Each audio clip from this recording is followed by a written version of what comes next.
So you can probably tell that I'm doing a bit of scratch building, but in pursuit of the scratch building, I came across something that was really significant for lighting.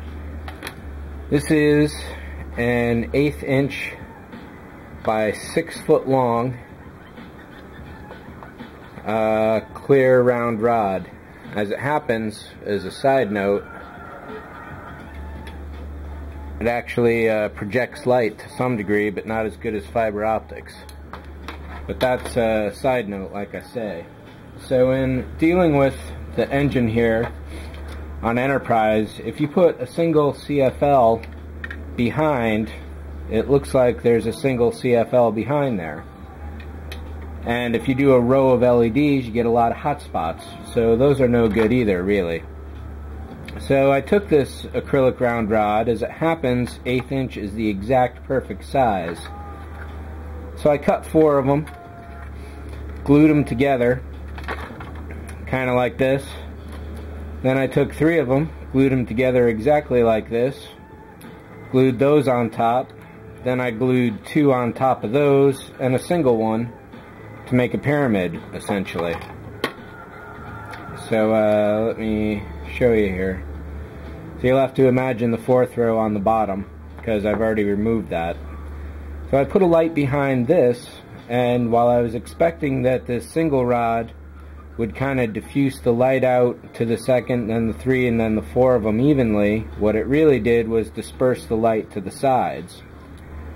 If you put the CCFL just on top of it, you could get 2 rows really nicely lit, but the other 2 weren't lit at all. And then if you rotated the engine side to side, the light kind of transferred all the way across the entire section. So that was no good. So I pulled off the single one, leaving me 2, placed the rod behind that, the CCFL, and that still threw the light out to each of the sides. That was no good, so I took off the 2, leaving the 3 and the 4. A lot more direct and more interesting, but it still would have required 2 CCFLs per engine, which is 1 too many. So I pulled this 3 off of the 4, and I taped the 4 behind the regular wall. This is already put together, so I didn't want to pull it apart. And what I discovered is possibly the holy grail for this whole situation. So let me show you with blue first, because that is the more common color. And when you're dealing with a bare CCFL here, be ultra real careful. There's a wire running the entire length, and that has about 700 volts coursing through it. Snap this wire, the whole thing's useless. Touch it, you're going to get a good zap. So, taking your CCFL here and putting it inside. Now, as expected, if you put it right against the wall, you can pretty much see the CCFL directly. But if you put it against the far wall, let me make sure this is even here. There. No matter what angle you turn this at, it's really well lit. It's a beautiful thing. There's even light distribution across all 4 rails. There are no hot spots like you'd get with LEDs. You can see if this is wiggling around a little, it gives a different effect, but once this is fixed at the middle, it's just gorgeous, is what it comes down to.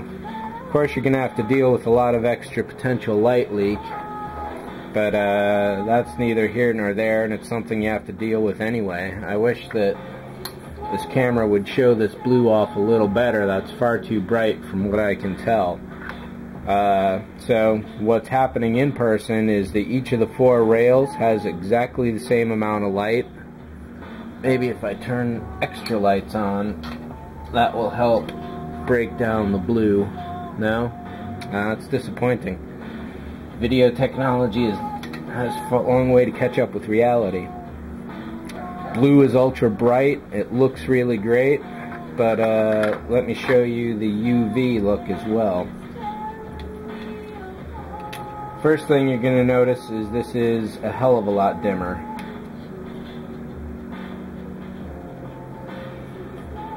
but definitely visible on camera there from what I can tell.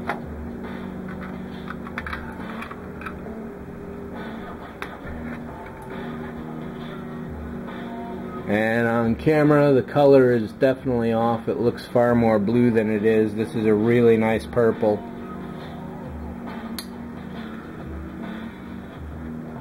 Yeah, that's totally blue on camera, and it's completely blue in person. But if you can see the roll-off at all, there essentially is none. So I think this is the solution to lighting these engines at long last. I don't know if anyone else has tried this. I've seen LEDs which pretty much look horrible. This is a foot-long CCFL, a 6-inch may do better. Let me unplug this before I electrocute myself. And I'll pull this apart real quick for you.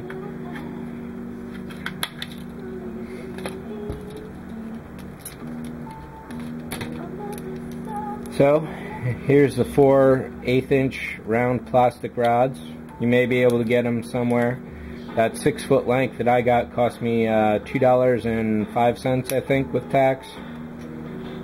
So I wouldn't actually mind replacing this whole thing, but I don't know how practical that is. It turns out these 2 slots are visible from the outside, which really sucks.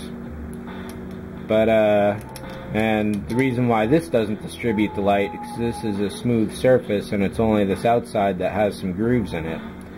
So, pick up yourself some 1/8 inch round clear rods.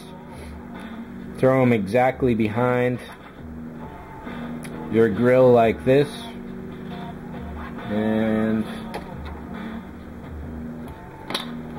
plug this in one last time, if I can. There we go.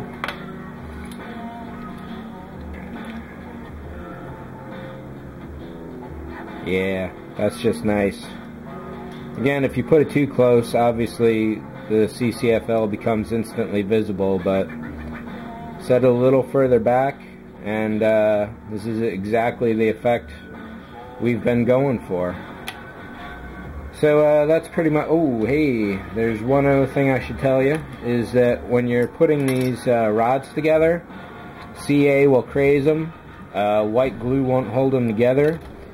You need to get yourself some acrylic specific glue. This is called the IPS Corporation Weld-On 4. It's specifically for acrylics. It likes to spill all over the place. This is the craziest can I've ever gotten, because on the top it says cut this out. So I just popped a couple holes to let it breathe while I poured it, and the stuff went everywhere. And I put it into this little micro needle here. You'll know when you spill it on yourself because your skin starts to instantly freeze. It's kind of unpleasant, but definitely a good warning sign. It doesn't seem to glue itself to anything else that I've noticed so far.